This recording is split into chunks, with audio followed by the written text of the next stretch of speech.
All right, let's jump right in. When you think about the opposite of faith, what's the first thing that comes to mind? Probably disbelief, right? Atheism? But what if there's another answer? Something way more intense. What if the real opposite of faith isn't disbelief, but just pure, raw hatred? And that leads us to this really powerful, kind of uncomfortable question. What if the whole issue isn't about whether God exists or not? What if the problem is that he does exist, and he's actually worthy of our hatred? Yeah, it's a huge idea. It's not about rejecting God's existence, it's about rejecting his character. It basically flips faith completely on its head and turns it into this act of spiritual rebellion. So to really dig into this, we've got to be super clear on our terms. We're stepping beyond just atheism here into some really interesting territory.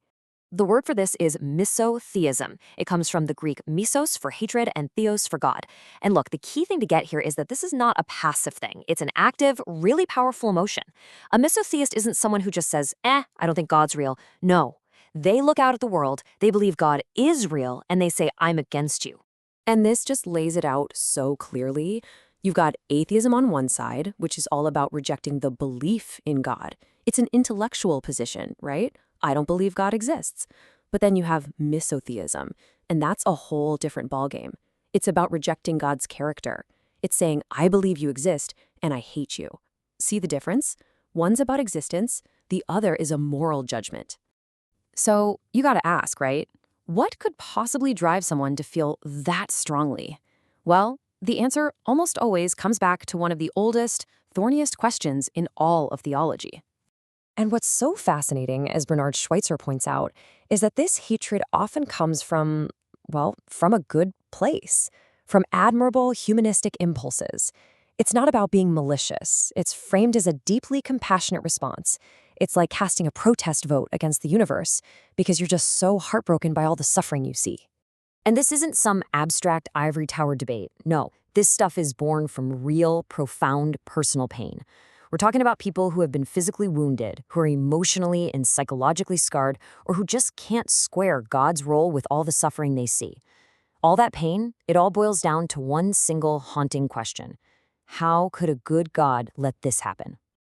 Okay, so this powerful feeling, this misotheism, it doesn't just show up in one way. It actually has a few different flavors or types. So these are often broken down into three main types. First, you have your agnostic misotheists. These are people who hate the idea of God, the one they read about in holy books. Whether he's real or not, they hate the concept. Then you've got absolute misotheists. These folks are sure God exists and they aim all their hatred directly at him. And finally, there are the political misotheists. Their beef is more with organized religion, the institutions, the power, all the stuff done in God's name. But even with these differences, they're all driven by the exact same question. And here it is. This is the engine driving the whole thing. What have we done to deserve a God who allows so much evil and suffering?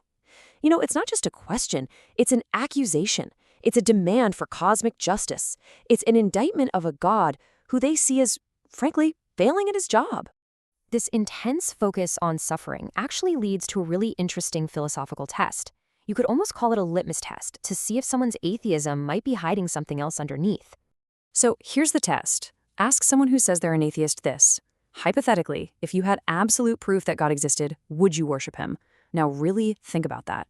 If their answer is an immediate, emphatic no, and then they launch into a list of all the terrible things in the world, well, that tells you something. Their objection might not be purely logical. It sounds a lot more like a moral rejection of God's character.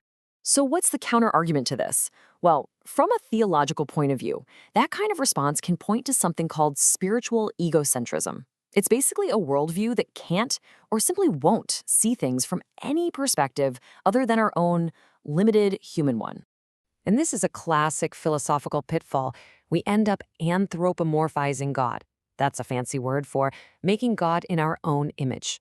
We shrink the divine down to our size, and we assume he has to think like us, feel like us, and act in ways that make perfect sense to us right now.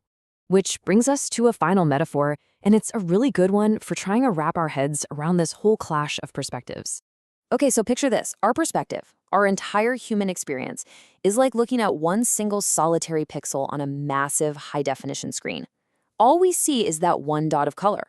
Maybe it's a confusing, dark, painful color, and we have no idea why it's there. But God's perspective, he sees the entire picture, the entire masterpiece, where every single pixel, even the dark ones, has a purpose in the grand design. So following that logic, when it looks like God isn't stopping evil, it's not because he's okay with it. It's because he sees something we just can't. His seeming inaction isn't cruelty or indifference. It's based on a wisdom that's operating on a scale that's just unimaginable to us, stuck here looking at our single pixel. Now, trying to understand this bigger picture isn't about pretending suffering doesn't exist. Not at all. It's about choosing to trust that there's a higher wisdom and a higher goodness at play. And for someone who believes this, it can bring a real sense of spiritual and intellectual peace, even when things look really, really bleak. On the flip side, the argument goes that if you refuse to even consider this possibility, you can get stuck. The misotheist, by insisting that their one-pixel view is the only valid one, risks getting trapped in this really tough cycle of arrogance, egocentrism, and ultimately despair. It's a tough place to be. And so, that's where we land. With this one, final, massive question. Is all the suffering in the world proof of a failure of God's compassion, like the misotheist claims? Or is it a profound, humbling reminder of the failure of our own human perspective? A challenge for us to consider that maybe, just maybe, there's a bigger picture that we're just not built to see.